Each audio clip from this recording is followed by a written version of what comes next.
Today we are relishing our dream project, the dream project of Mababul Haq sir and all of us, the PS Sangma International Medical College and Hospital, a 1100 bedded super specialty hospital. Ladies and gentlemen, dear students, a small glimpse of the PS Sangma International Medical College and Hospital. Such eminent personality, one such eminent name is Padma Shri, Dr. Sahariah sir, Honorable eminent nephrologist and organ transplant specialist. Known for his expertise in renal and pancreatic transplantation, he was honored by the Government of India by bestowing on him the prestigious Padma Shri for his contribution to the field of medicine. Dr. Sahariah sir is credited with more than 3,500 renal transplants and over 5,000 surgeries for vascular access for hemodialysis. This has made him the most prolific kidney transplant surgeon in the country. Ladies and gentlemen, dear students, we would now like to welcome Padma Shri Dr. Sahariah sir amongst us as our Honorable Pro-Vice Chancellor of University of Science and Technology. And we request our Honorable Chancellor sir to felicitate Sahariah sir with a token of love.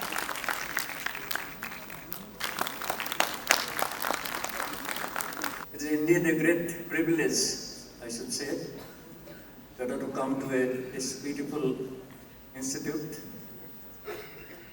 Not that this is the first time I am coming here.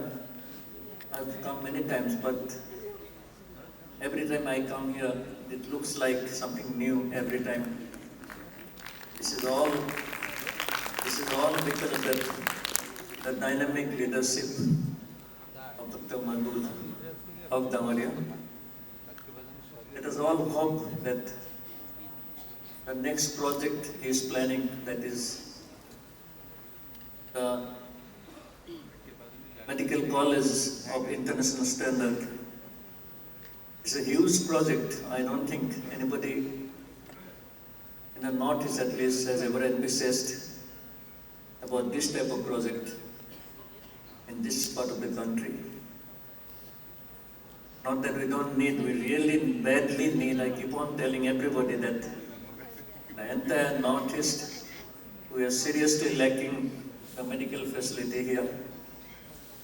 Because if you know that most of the patients, whether it is a minor illness, whether it is a major illness, all try to go outside the state to different places, including Hyderabad, Delhi, Mumbai. We are not, because we do not have the type of facility we are supposed to have in the 21st century in this part of the country. The medical facility all over the country has gone to such an extent, is unimaginable, I should say. Because the quality of treatment, the dedication of the doctors, the infrastructure available. Now what is happening, there is a reverse brain drain is happening now slowly. Earlier the government was concerned mainly about the brain drain because most of the talented people from this part of the country, after getting all the training, to go out, start working in different places outside the country. That means the Indian government has spent a lot of money in the education, the training and everything, but ultimately the end result is that the benefit is being given to the citizens of other countries. And there are many reasons for that, not that. But one most important was the non-availability of good medical infrastructure to treat the patients here. And secondly, of course, the financial aspect, because you get a bigger amount of money when you go abroad and start working there. But last about a decade, about 10 years from now, the things have changing the other way around. Now, I work in a hospital in Hyderabad, which is about 1,000-bedded private hospital. Now every month we get requests from the Indian doctors who settle outside. They want to come back to India. Because they realize that the type of infrastructure created within the country now is equal to what is available or where they are working there. There is absolutely no difference. Even financially, what they were getting earlier, the countries they are working the same amount almost, if not more, at least it is definitely not less they are going to get here. The biggest advantage for them is that they are in their own country and treating their own citizens. That gives a big sense of satisfaction for particularly for a doctor. Suppose you can treat your own people, own citizens, own countrymen. That is why I said that we really need an organization, an institution, what Mr. Hawk is trying to create. And there is no doubt that people from all over the country, even abroad, if you have seen the movie just now, the type of infrastructure he is planning, there will be no doubt that many people from outside the state and outside the country also would love to come here and work. I think that is the type of hospital we need, and that is the type of hospital our people need, so that there is no need for them to go to other places for any type of medical treatment. Let us hope that in the coming years, we will be able to see that hospital building coming up. Already the construction work is going out very fast. And as far as I know, that most probably by next year, we are going to have the hospital and of course the medical college. Medical college and the hospital is a great combination. You have to also treat patients as well as educate our young people who want to become a medical graduate, and this is would be definitely one of the best places for a medical graduate to get training and subsequently become a successful medical professional. Again, I would like to thank Mr. Huck for bringing me here and making me a part of this beautiful organization, the USDM. And I would like to thank Mr. Hawk, of course, everybody who is working here, for giving me the opportunity to work here in the new medical college and the hospital, to guide them, because I am based at Hyderabad. Definitely I have to divide my time between Hyderabad and Guwahati. And that I am going to definitely do it for this particular purpose. And let us all join together and give support to Mr. Hawk so that we can definitely bring up a good medical institution which will be recognized all over the country. Now what is happening now, that I am specialized in a particular field, maybe last, as somebody said, since 1973. When I was in PG at Chandigarh undergoing training, at the time we did the first kidney transplantation in the country in 1973. I think most of you are not born that time. So that was the beginning of organ transplant in the country.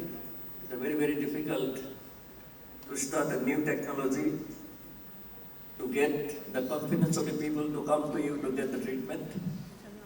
But slowly over the years, we realized that all the hard work we have put in last 5 decades, that things have come to this level, that nowadays if we talk about transplantation, everybody understands what is this. And in fact, they only come forward to undergo a major surgery like organ transplant. I am not only talking about kidney transplant. There will be multiple organs which I am going to talk just now. And I have been working in this field for the last 50 years. And as the madam said, that we have one of the largest cities in the country. The number of patients we operated, I think this is the largest, at least in this part of the world maybe. We do not have, not many people have this big cities of more than 4,000 or 4,500 kidney transplant. That is all because of the patients we get from across the globe. They come from Middle East, they come from African continent, they come from the Southeast Asia, they come from our neighboring countries like Bangladesh, Sri Lanka. With all this, it is possible now to provide the service to them. And what I have gained all these years, to some extent I am just going to talk about that. Not that I am going to talk about an organ transplant. It's very, very medically complex subject. If we start talking the details about transplantation, maybe you also won't like it, also you may not understand. So what I'm going to do today, I'm talking about a different area, which is also equally important, just like the organ transplant, and that is the organ availability. Because as you all know that for a transplant, there are about 10 lakhs people every year in the country develop the terminal failure, I call it, terminal failure of vital organs like kidney, liver, heart, lungs. These organs we call them life-saving organs because suppose they fail, then nobody can survive.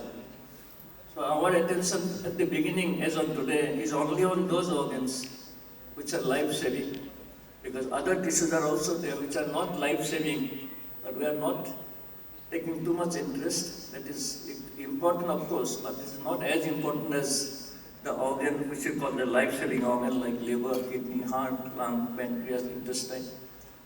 We are mostly talking about death. You must have heard that a lot of people undergone kidney transplant.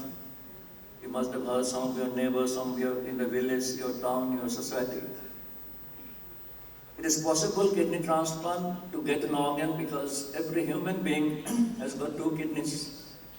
And people say that God has given us two kidneys so that we can donate one. But for that purpose, they have not given us two heart or two liver. We have got only one heart and one liver. So we cannot donate those organs. For an organ transplantation, you need a healthy human organ. Whatever it may be kidney, it may be liver, it may be heart, it may be lungs. Unless you get a human organ, it's not possible to undergo a transplant.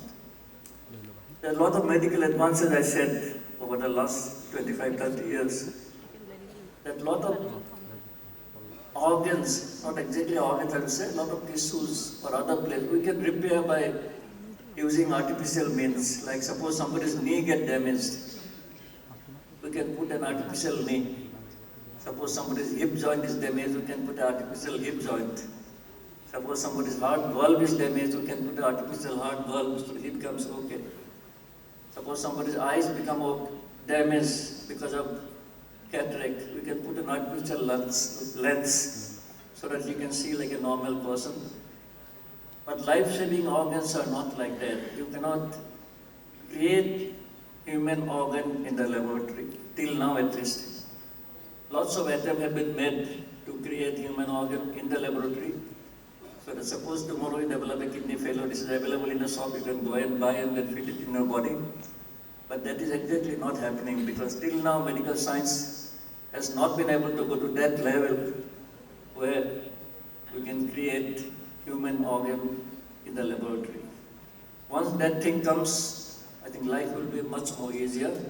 That may not happen maybe last 40, 50 or 100 years. Till then we have to look for some alternative, and that is exactly what we are going to talk today.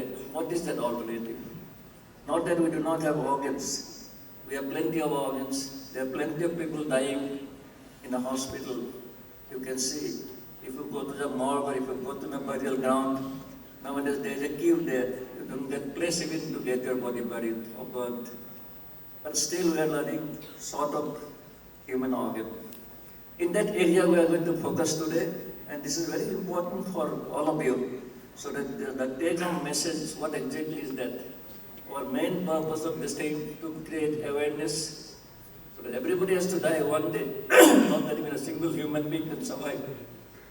Everybody has to die one day. Once we die, so that at least some people who can be saved by those organs, by transplantation, we should try to help them. That is the main purpose of my coming here and delivering this talk to you. And that has been the dream for hundreds of years for the medical professionals, but somehow it has not been able to do it. And as I said, that some tissues like heart valves, the knee joint, the hip joint, the arteries, artificial arteries, can be created in the laboratory and can be put in the human being, and so that they can again lead a normal life. But last sentence, it was that a replacement of an organ is altogether a different problem, which is not possible to create a human organ in the laboratory. This is how the transplantation science has developed over the years. People say that Chinese people tried transplantation long time back, somehow they failed. But here are some of the people who started a transplant and made some progress in the field of transplantation. As I said, we are mostly concentrating on organs like the life-saving organs like heart, because without heart you cannot survive. The liver, which is the most important organ in the body for to metabolize all the system in the body. The liver is working. The kidneys, is all the dirty thing in the body, the kidneys are removing so that you remain clean. And of course the lungs, all the air we inhale, all the blood we purify. It is all done by the lungs. So it is a very important organ that without those organs you cannot survive, and that is why we call them a life-saving organs. As I said, about 10 lakhs people within the country, about 4 to 5 lakhs would be about kidney failure, and another 4 to 5 lakhs combining all this, liver failure, heart failure, lungs. Lung failure has become more important recently because, as you all know, we had a pandemic of COVID in 2021, 2022. The large number of people died because of COVID, and COVID mostly infected the lung and completely damaged the lung. A lot of people who used to get in our own hospital from across the country to come to the hospital with their lung transplant because the lungs are totally damaged. It was possible to some extent. Many of the patients we couldn't help because we didn't get enough lung to support all those patients who came to us. This is what a normal kidney for you students, because this is what a normal kidney looks like. If you see the right side one, the normal kidney, how it looks like. And if you see the picture above, that is a histological. Once you see under the microscope, that is the kidney, how it looks like. And if you look the picture in the left side, once the kidney fails, the kidney becomes small. That means there is no life in that. There is no blood supply. And this round thing, we call it a glomerulus. That is the main apparatus within the kidney which filters our blood. There are millions of glomerulus in both the kidneys. And during kidney failure, you can see on the right side, all the glomerulus, the white patches, you can see that all the glomerulus are totally damaged by disease. And once the glomerulus are damaged, the kidney cannot function, the kidney cannot filter the blood. So ultimately the man develops kidney failure. And this is how a patient is undergoing dialysis. Dialysis is a simple process. We remove the blood from the body by a pipe, put it in a filter, try to remove all the bad things being collected because the kidneys are not functioning, and again put it back. So this is a continuous process. A patient who develops kidney failure has to have at least 2 to 3 times a week dialysis. Each dialysis lasts for about 4 to 5 hours. So that twice or 3 times a week, he has to come to the hospital, get his dialysis or bulk filtered, again goes back. And this has to continue lifelong because his own kidneys are not functioning, and this is what we call it an artificial kidney. In some hospitals, in our hospitals, there's a very good dialysis unit. The quality of dialysis, the quality of water we use, the type of technician we have, the quality of machine we use. Excellent result. We have got patient who is on 10 years, 15 years on dialysis. They become like a normal person. They go to office. After the office hour, they come back to the hospital, get the dialysis done by driving their own car. And after the dialysis, they go back home and sleep. So that is how mentally strong they are to undergo regular dialysis, so that they can, I cannot say it is a normal life, at least they can live a near normal life. Now again, coming to what I said earlier that I will be mostly talking about, this for you to know is very important.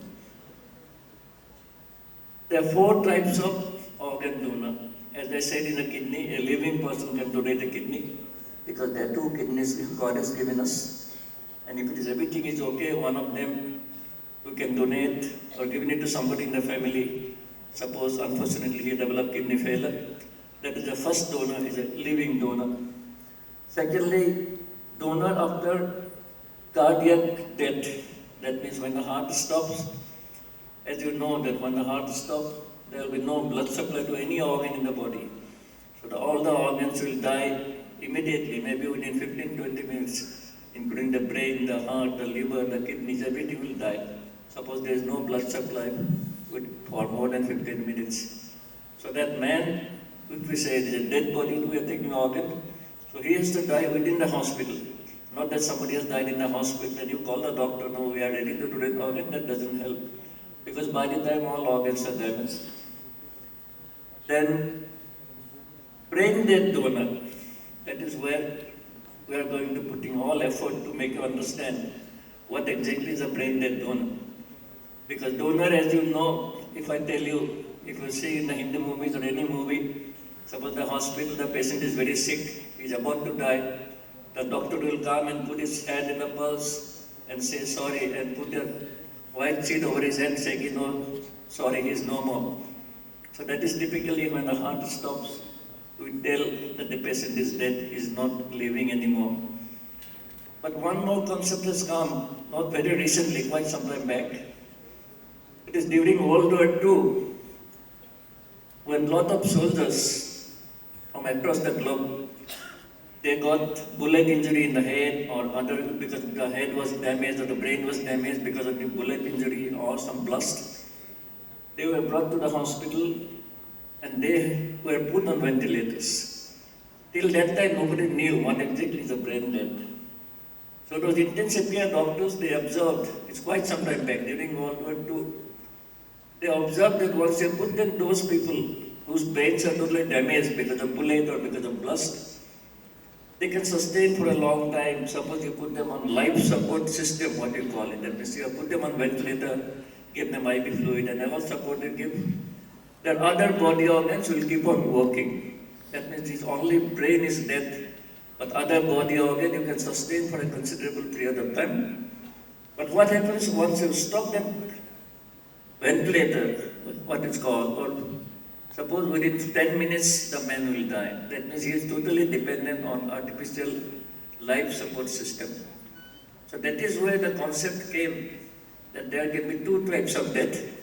One is cardiac death when the heart stops, and secondly, when the brain doesn't function because of multiple reasons, then only we can consider as a person dead, because one is cardiac death or a heart death, and another is brain death when the brain doesn't function. This brain death, initially nobody took much interest because World War II there was no transplant at that time. Basically anyway the patient is going to die, whether he died because of heart failure or because of brain death, that doesn't make any difference. But once the transplantation science developed, it is realized that those brain dead patients, suppose you can keep them alive for 3 days, 4 days, 5 days, with the means of artificial means like ventilators, we can remove the organ which are still alive because his heart is beating. At least we are finding it extremely difficult to make people convinced to donate organ, because once we bring them to the intensive care, we show them the monitor. The monitor will show that his heart is beating, his blood pressure is okay, his everything is okay. Indirectly they will question us that why you say that this man is dead because his heart is beating. It's very difficult to make them understand that the heart will stop beating as soon as we stop the ventilator, because he is surviving only on artificial life support, not by his own. So that concept of brain death has to be understood. These are the two types of death I already said. One is cardiac and one that is becoming a difficult issue for us. As I said, I keep on addressing people, I keep on writing articles in a newspaper. When do we really die? A very absurd sort of question. People may ask, when do you really die? Again, this is just to make them understand that whenever your brain also dies, then also you die. Not that only when your heart stops, you die. And this is the difference in a hospital between a cardiac death, or when the heart stops, or when it is a brain death. The two person you see is pressing on the chest, that means his heart has stopped beating. They are trying to revive his heart by giving artificial pressure in the heart, so that heart by stimulation can start beating. 90% thought that it don't work, but still the doctors try to revive the heart by giving this compression on the heart. And if the heart stops, that means the person is dead. On the other picture you see that there are multiple equipment in an intensive care unit in the hospital. The patient is on the ventilator, you do not see his face. He is being connected to multiple machines, IV line, catheter, cardiac monitor. If necessary, then other support, then ventilator. So this patient are brain dead, but we are keeping him alive in case the family agrees for organ donation. So this is the difference between cardiac and the brain dead. It's very important for you to understand the difference. Suppose you want to popularize organ donation. And if you see left side, suppose an organ donor, you get a brain dead donor. What the donor can donate. And those are the life-saving organs, because as I said earlier, without those organs, a person cannot survive. If you look at the other side, those are important, but not that without that the patient cannot survive. Suppose a cornea in the eye, I can remove from a dead person a cornea, but that doesn't mean that he will give a new life to somebody. Only thing he can give is a sight to a blind man. Not that without that surgery he is going to die. A blind man never going to die. He may not get his sight, but he's not going to die. So those are on one side. You can see the other tissue also like bone and then vessels and then other things. Skin is also important. Suppose a person has got multiple burn, severe burn. So those skin can be used to treat his burn. So these are two different type of donations you can take from a person who is brain dead. How a person develops brain death? As I said, firstly, most important, the head injury. Suppose you're going on the road in a bike. Luckily, in this part of the city, I have seen that a lot of people are, most of them, wearing helmets. Even the pillion rider also wear helmets, is a very good sign. But many places, even the place I live in Hyderabad, only 50% people will be wearing helmet. Remaining about 50% even now, they don't wear helmet. They take it very easy. And ultimately the result, suppose they fell down from a bike or anywhere, immediately they will develop head injury and they will ultimately come to the hospital. So the number one cause of brain death is a head injury. And you must have heard a lot of people dying because of stroke, the brain stroke, what they call. Either the blood supply to the brain breaks, leading to bleeding, or the blood supply to the brain stops. There is no blood supply to the brain, that is called stroke. So mostly you see in an older person, the stroke. And once they develop stroke, the brain doesn't function anymore because there is no blood supply. And those people develop brain death. And also you can see in people, suppose somebody develop a brain tumor, which is a very big brain tumor, which is not operable. The doctor tried to operate, tried to remove the brain, remove the tumor from the brain. But the brain may not sustain, the brain function may not sustain. And ultimately those people also may develop brain death. Two more things, one is hanging and one is drowning, because I should not talk about that one, because normally hanging happens in the house, doesn't happen in the hospital. So those person normally doesn't reach the hospital, though they are dying mostly because of brain death, because they are totally disrupt the blood supply to the brain, they will die on the spot. But most of them, they cannot be brought to the hospital to donate organ, and same thing is true for drowning. So that is why I have put them in the last. And diagnosis, of course, I am not going to go into detail because these are the duty of the doctor to diagnose. There is a strict guidelines or strict criteria given to us, even by the WHO, how to diagnose a person who is brain dead. It is very important because we cannot misdiagnose a patient having brain dead. Suppose you misdiagnose a patient that he is not brain dead, but you have diagnosed him brain dead, that means you are killing a healthy person. Not exactly healthy, but otherwise most probably he would have lived. But that is very important. You have a strict laid down criteria or guidelines where not the treating doctor, but somebody from outside who has nothing to do with the patient, they come and examine. There are various criteria, they see whether they fulfill all the criteria to diagnose him as brain dead. This is not only one time, as per the rule, first time he come and diagnose. he should come back again after 6 hours and reconfirm whether the findings, the previous 6 hours were given was correct or not. If both the time the findings are same, the doctor finally declare that person is brain dead, and then other procedure can start. This is a long process of organ donation that I am not going to go. Now let us come to organ donation, because India is now the largest populated country in the world now. We have got 1.4 billion population. We have even surpassed China.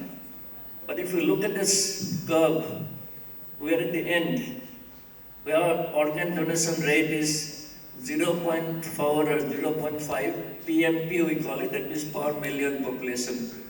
That means out of 10 lakh people, only half or 20 lakh people will get one donor. So that is the type of record we are having as of today. That means our organ donation is extremely low, which is the lowest in the whole world. That means our organ donation is absolutely nil. That means we donate, one person will donate out of about 20 lakhs population. On the other hand, the more important countries like the European countries, where there's a lot of educated people explaining what is brain dead, the society also accepts what is brain dead, they agree for donation. The donation goes up to almost more than 30 per million. That means we are at 0.5.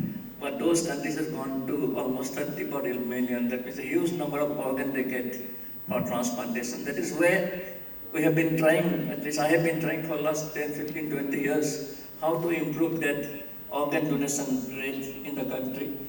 And if you see here, the country is about 0.4, 0.5 per million, but cities like Hyderabad, Mumbai, Chennai, Ahmedabad, where the local hospitals and the local medical personnel, plus the government, they jointly try to improve the organ donation rate.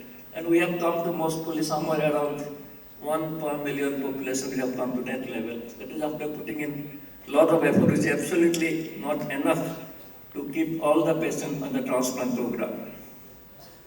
This is the picture what is happening today.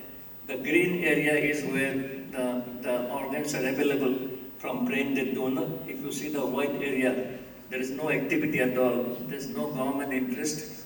Even the public doesn't take much interest how to get organ. That is why even in the Northeast, not even a single transplant has been done today from a brain dead donor as far as my information goes. This too is very important. If you see in the slide, one is called opt-in and one is called opt-out. Mostly the opt-in concept is being accepted by the countries who are mostly democratic society. We cannot impose anything on the population. The concept of opt-in is that suppose some of your relative die in the hospital, is brain dead. The hospital or the doctor requests you for organ donation. The hospital cannot take out the organ unless the next of kin given in writing that yes, we are ready to donate the organ of our relative who is dying in the hospital. That is opt-in. That means you are entering into that program by signing a particular document that yes, we are ready to donate the organ. Suppose you disagree, then nobody can touch the body will be taken for cremation or burial, whatever you want. But on the other hand, it is totally opposite if it is an opt-out system.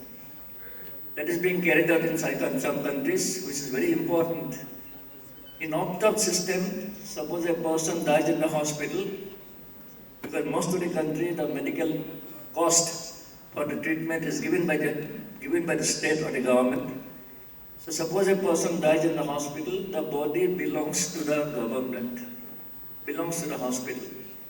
That means, suppose a person dies in the hospital has every right to take out any organ they feel like. That is called opt-out system. There is some countries they follow like Spain, where the organ donation rate is very high, almost 30 per PMP. Some of those countries, I mentioned of the name of the countries, they follow that opt-out system, leading to the number of available donors are much more. And what I have heard, it may not be correct, that even the Indian government is also considering whether we can bring some sort of opt-out system, so that at least suppose somebody dies in the hospital or the government has the right to use those organs for the purpose of transplantation.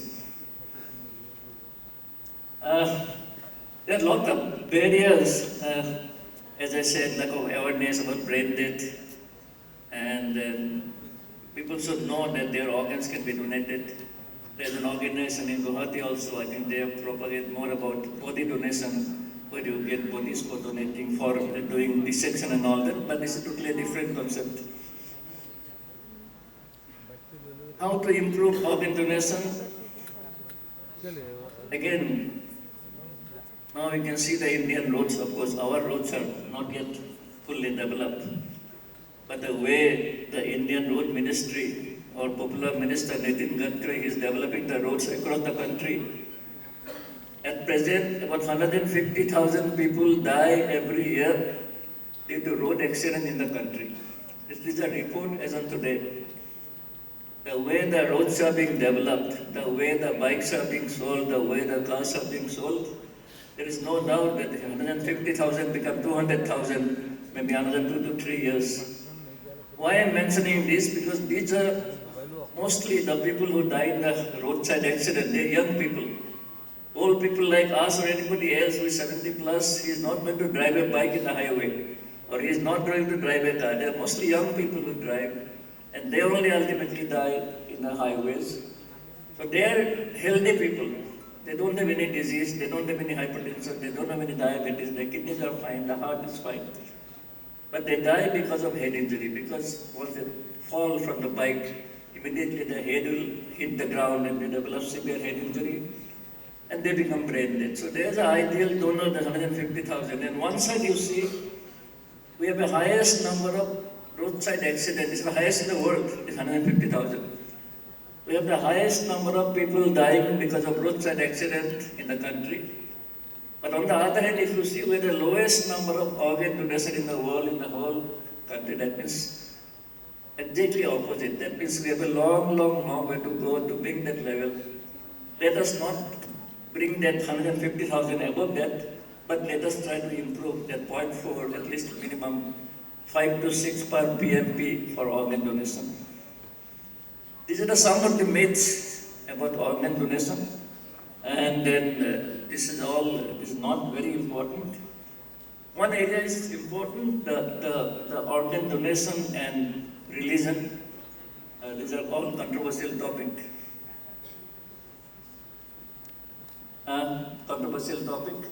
And then most of the religion, of course, they agree for organ donation. And some are more for right coming, some with little hesitation, but still there's a lot of things. There's a transplant human organ act is not necessary. The government of India has also taken very serious interest about organ donation.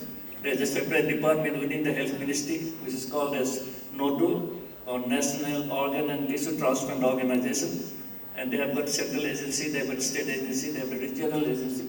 Ultimately, the aim of the government is to make maximum benefit by increasing the organ donation.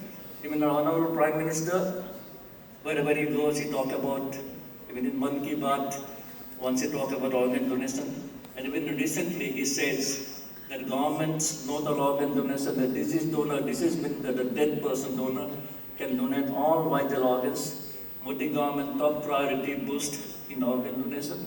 Now slowly the government is realizing that how important it is to organ donor. And these are you can see that Tamil Nadu, even the chief minister is telling that this is what he's telling. Now a new concept has come. This is the way the government should work. The Tamil Nadu chief minister telling anybody who is donating organs, he will be giving a state funeral. So these are the type of incentives should be given to the family so that many more people come forward and donate their organs. This is the Tamil Nadu organ. There is a separate department in those hospitals, states, particularly in Tamil Nadu and Telangana. They have a separate wing only to create awareness about organ donation and to maintain the whole activity. And this is Jivandar. The name is very ideal. This is the program in Tamil Nadu. And we have done, if you see, we have done since our last 5 years, we have done about 1,591 donations we got from this brain dead donor. And you can see about 7,877 people got benefited with multiple transplants, including heart, kidney, liver, lungs, pancreas, cornea, etc. We are trying in a small way through an organization, you call it Northeast Care Foundation. It's our organization. One very popular singer, Jubilee, she also has got a foundation. She is trying to also help us to create awareness about organ donation. And we also try from our side. This is the ex-chief minister of Andhra Pradesh. He also came and signed the donor card. This is Shri, the earlier RBI governor. He also came and signed the donor card. And we also try to explain to the people. We call all the transplant patients and let the people know that after transplant, you become like a normal person. You can play normal games. You can take part in any activities. And of course, every year we call all the patients throughout the country and allow them to participate in games, which is called the All India Transplant Games. And important person like you, because everybody knows him, anything said by those people, definitely patient takes seriously, people take. And ultimately the organ, and this is the organ donation till now, we could do about 2,785 organ transplant till now. Very briefly, I will go. This is the hospital I work in.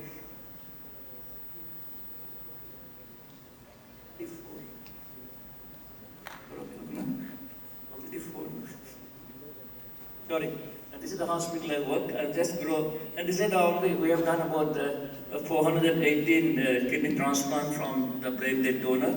And you can see the people who are in this diagram. And one thing you must observe that there's a lot of complaints from so many quarters that the female patients are not being taken care of, but our system is computerized. It doesn't make any sense whether it is male or female. Whose number comes first, automatically get an organ. You can see there's a lot of female patients also underwent a kidney transplant here. And this is considered to be the youngest donor in the whole world. That was still about 7 years back when he operated this boy. This boy, about 18 months old, he fell down when he was playing in the balcony. And his family, from a very educated background, from the army background, he was on ventilator because he damaged his head. And ultimately his kidneys and liver were used for transplant. And this is one of the oldest donor, because people always think that old people cannot donate. This 79-year-old man, he died of brain hemorrhage, and his organs were used for transplant. This is what I'm telling because he's one of the oldest and the youngest organ donor in our group. And this is that boy when he was on ventilator, and you can see, and unfortunately God has joined his both the kidney. This is medically we call it the horseshoe kidney. His both the kidneys are joined; they are not separate. And this is the next day, the huge headline in the Times of India. And this type of education and publicity is very important to make the people aware about how important the organ donation is. These are multiple donors and patients. And this we can say very young boy, somebody been 2 years, 4 years, 5 years. This is 4-year-old. And this is the young boy.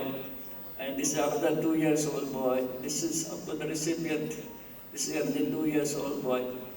This is very important because this is a doctor himself who was going on a bike. He met an accident and he had head injury. Unfortunately, along with the head injury, his kidney also was damaged. You can see the right side, the kidney, half the kidney is gone because it's totally damaged.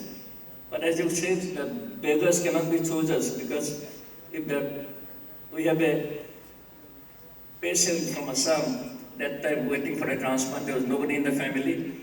So we could give this half kidney transplant to her, and that is about 9 years from now.